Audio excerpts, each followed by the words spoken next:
Something was said yesterday in a microphone by a major newsmaker in the sports world that just jumped off the page at me, and then I had our crack staff and crew get it from his press conference on video, and I want to play it here. And it involves Greg Sankey, the commissioner of the SEC, who I think should be commissioner of college sports and athletics. I don't know if he wants the gig. I don't think he really does. He's got a tough enough job running the SEC. But I think that's just the way it's going to go. We were on the air. We were on the air for two big moments. That's what I love doing this job every day, 12 to 3 Eastern. It's a great time slot. Okay, you know, there's so much stuff hits. happens. It does happen. And you know, we're celebrating our 10th anniversary this fall. We were on the air on April 18th, 2021, when from across the pond, the Super League was formed. You remember that? Uh-huh. When a bunch of leagues in the top clubs, Top teams, yeah, top clubs in European football decided to say, you know what? We're all fabulously rich and wealthy, and we have all sorts of issues financially that other clubs in our sports world do not have. We are separate in terms of history and also financial obligations and burdens. And we are going to do our own damn thing. And 2 days later, it was done because fans freaked out.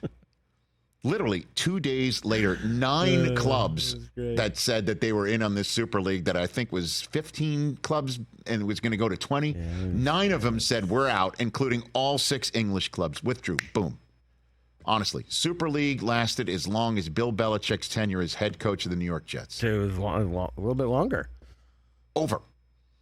And on that day, we were just saying how remarkable that was and just wondering, could that happen in the United States? And I said, if there's any sport in the U.S., any league in the United States that could turn into the Super League, where a bunch of entities with their rich history and their also rich coffers and the financial obligations and burdens placed upon them are separate from the rest of the collective, and that they would decide to separate based on all of those dynamics, I said it would be college football and college sports.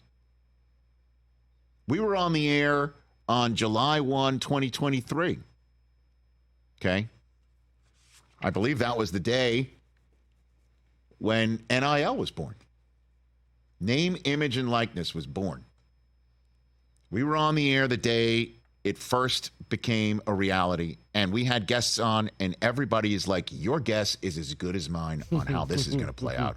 We have no earthly idea how it was going to bear fruit for players and what it would mean for a whole bunch of people in the sports world to try and figure this thing out. And sure enough, we're like, the NCAA is not going to handle it. And sure enough, we have seen over the now 2 years, if you will, to be correct, of NIL existing, we have now seen a whole different landscape. So different that the Heisman Trust said, let's give Reggie Bush his trophy back. I mean, like, what are we talking about? We're going to hold it from him when everybody's getting a piece now? Right? And it looks like there's a settlement coming in a class action suit where the NCAA and a bunch of conferences are going to wind up saying uncle and paying billions of dollars in past money owed and future monies owed to players. Power 5. These athletes are going to be employees of the university. So it's all coming, and it's all changing. And I'm just listening. My ears are wide open for this, just the slightest indication of the haves in college football saying the other schools and conferences that don't have the same financial obligations and burdens as us, they are part of the problem. as we're trying to fix our problems of how do we codify name, image, and likeness? How can we make sure the players who are promised something get what they're promised so they don't wind up suing a member school like some kid is suing Florida right now in the SEC?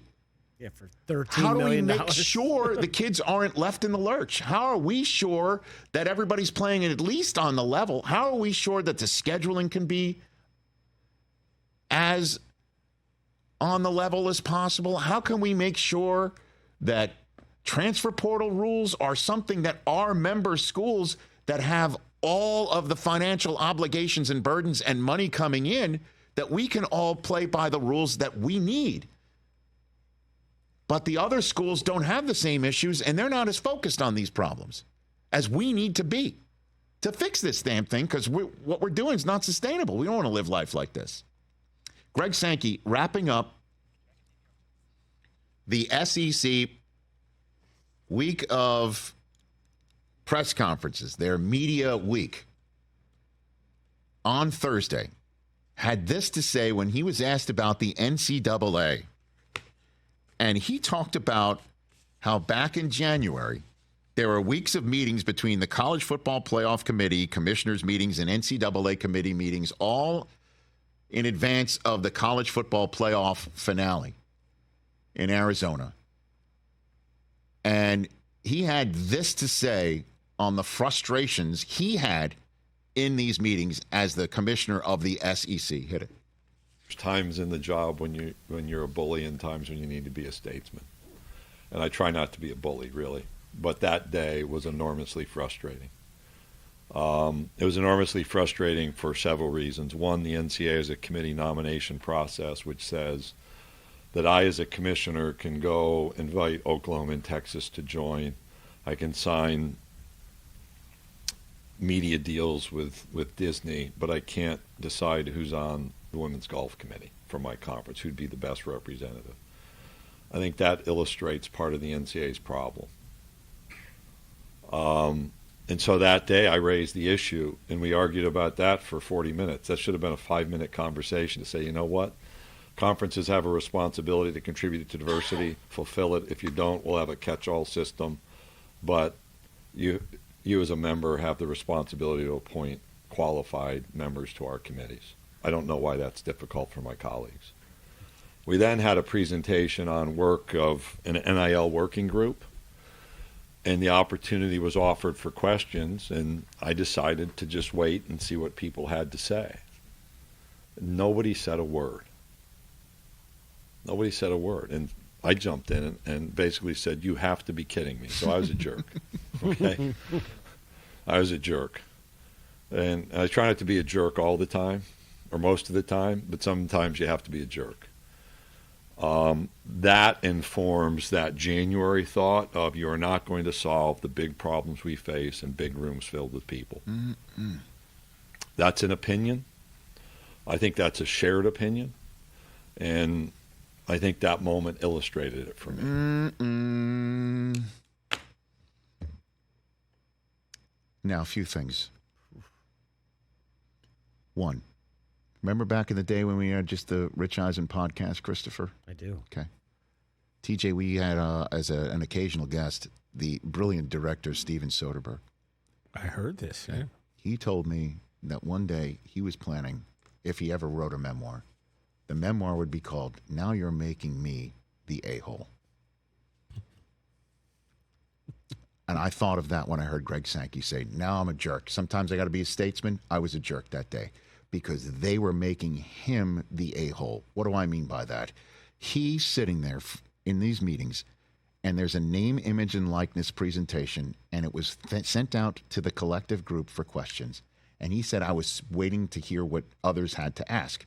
Why do you think he did that? Because he probably wanted to hear what are their concerns and how do they match with his? So they maybe collectively they can get something done, or he's waiting to hear what their questions are.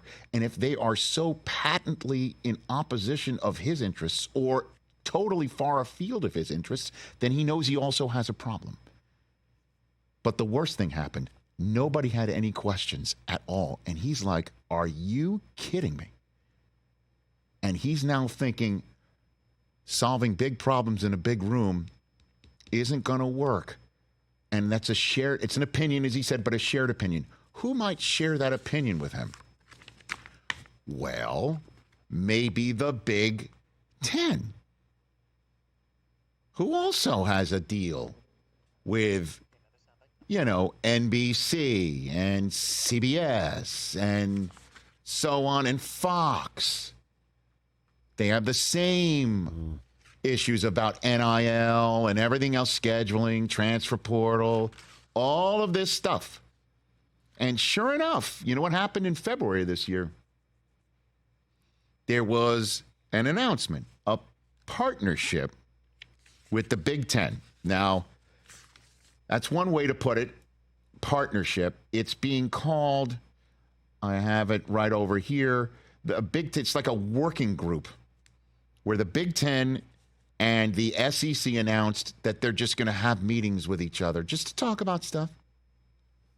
Problems, issues, and they'll bring some others in who might be needed. They're just going to talk about it.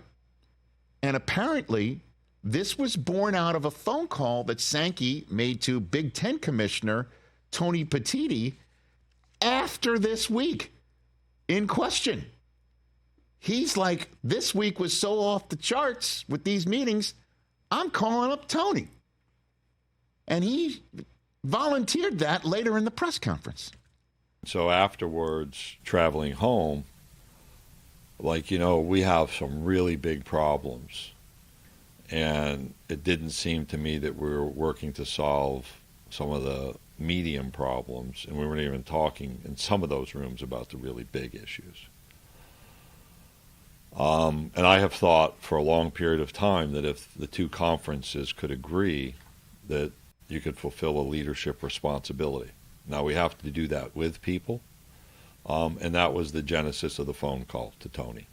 We need to have more conversation, not less. And it's informed by the line that really came to me at the end of the week. This is not like a lightning strike moment, but the realization you're not going to solve the big problems in big rooms filled with people because the realities are so different across Division One.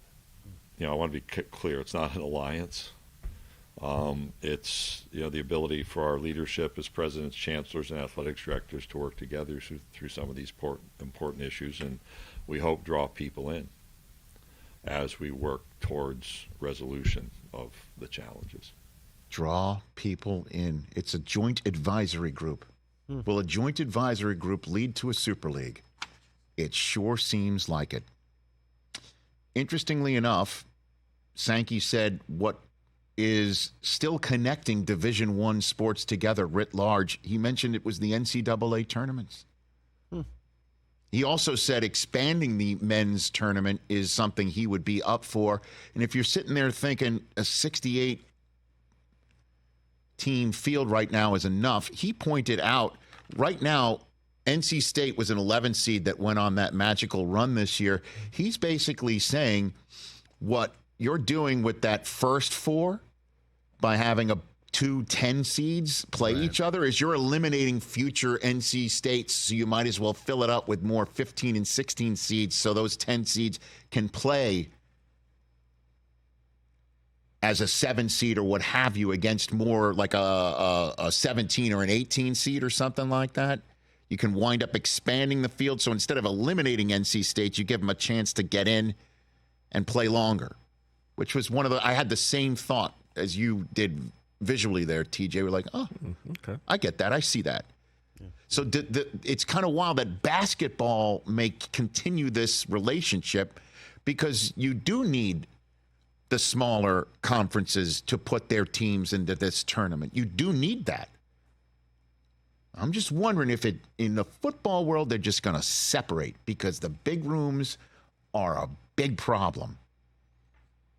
And they don't have the same issues as the SEC and the Big Ten, who are in a joint advisory group right now to take these questions out of the big room and put it in a smaller room. And they'll draw some people in who might have similar issues and minds to approach it collectively in a more ideal manner. I'm telling you, it is happening. And I don't think it makes you the jerk, Commissioner Sankey. Or the bully. Or bully. I think what it does is, certainly if you're saying we're drawing people in, we want to have conversations, but those big rooms, they're driving me nuts. You imagine? I'm making deals with Disney, billions of dollars, and I can't put my own person on a certain committee because the NCAA is telling me this stuff? I don't need you. Get out of here. Dismissed. What are you doing? You're the weakest link. Goodbye. Yeah. You are dismissed. See ya. I'm telling you it's coming. Question is when, not if. Catch the Rich Eisen Show every single day on the Roku channel, 12 to 3 Eastern, for free.